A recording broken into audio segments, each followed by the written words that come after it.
Hi everyone, welcome to my channel. কেউ কেউ ফোনে কথা বলার সময় অন্যের ফোন কল গোপনে রেকর্ড করে রাখে, বা কখনো কখনো দেখা যায় যদি সেই ফোনের কথোপকথনে কোনো আপত্তিকর কথাবার্তা রয়েছে তবে সেটাকে সোশ্যাল মিডিয়ায় ভাইরাল করে দেয়। এবার প্রশ্ন হলো, কারোর ফোন কল গোপনে রেকর্ড করা বা গোপনে রেকর্ড করে সেটাকে সোশ্যাল মিডিয়ায় ভাইরাল করাটা কি অন্যায় বা অপরাধ? হ্যাঁ, অবশ্যই অপরাধ।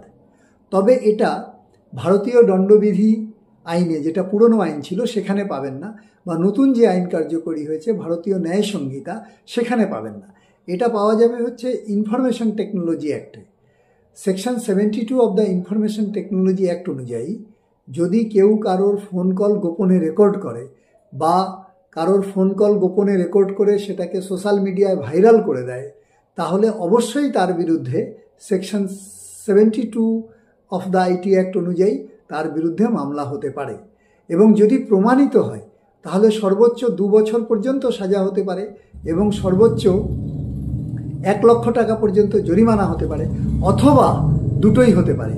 কাজেই কারোর ফোন কল গোপনে রেকর্ড করার ক্ষেত্রে খুব সাবধান। নমস্কার।